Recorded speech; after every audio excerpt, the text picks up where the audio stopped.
Akala mo ba sa Amerika lang o Europa lang may oak? Mali yan! Meron din sa Pilipinas. Marami ang sumusubaybay online kay Ethan Hernandez, isang forester at educator mula sa Los Baños, Laguna na gumagawa ng content tungkol sa katutubong halaman o native plants sa Pilipinas. Kwento ni Ethan, nagsimula ang kanyang advokasya sa simpleng pagkahilig at pagmamahal sa kalikasan. At dahil sa patuloy na lumalalang problema sa climate change, mas naintindihan niya ang halaga ng native plants. Hindi lang sila magaganda, mahalaga rin sila sa biodiversity, lalo na particularly sa pag-adapt sa hamon ng climate change. Pati na rin sa kultura natin bilang Pilipino. Nakakalungkot lang isipin na maraming tao ang hindi nakakaalam nito. Kaya po ako nagsimulang magbahagi ng kaalaman kahit sa maliit na paraan tulad ng social media content creation o community talks or yung pagbibigay ng free lectures. Kamakailan lang nag-viral ang post ni Ethan kung saan nag-offer siya ng free lectures sa mga paaralan tungkol sa identification ng native plants.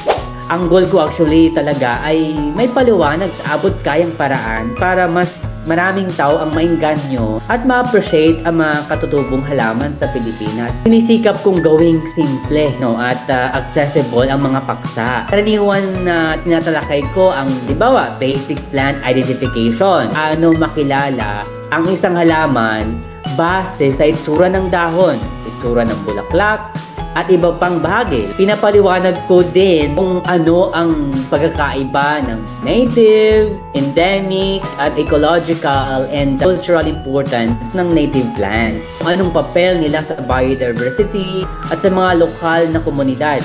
Mula noong ibahagi niya ang kanyang inisyatibo, may mga paaralan nang lumapit sa kanya. Sa ngayon, may nakaschedule na siyang lecture sa iba't ibang lugar tulad ng Bicol, Laguna, Nueva Ecija, Nueva Vizcaya at Manila. Para kay Ethan, malaking bagay ang pakikilahok ng mga eksperto sa content creation para makapagbigay ng libre at accessible na impormasyon lalo na sa mga Pilipinong nasa malalayong lugar. Mas may iwasan natin yung paglaganap ng fake information, disinformation kasi mismo eksperto na yung content creator. Naniniwala si Ethan na kung mas maraming Pilipino ang makakaintindi sa kahalagahan ng native plants, mas marami ang magmamalasakit at tutulong sa pag-aalaga sa biodiversity ng bansa.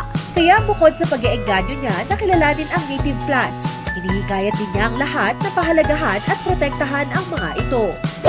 Yung mga puno, kung hindi natin kilala kung ito ay introduced or native sa inyong lugar, ay protection na natin alagaan, i-conserve dahil kahit naman hindi ito native ay meron din itong mahalagang ginagampanan ecologically sa isang ecosystem. Mahalaga rin na ang pagmatiyag sa mga mapanira ating kalikasan. Huwag nating hayaan na tuluyang babuyin o sirain ang ating kalikasan.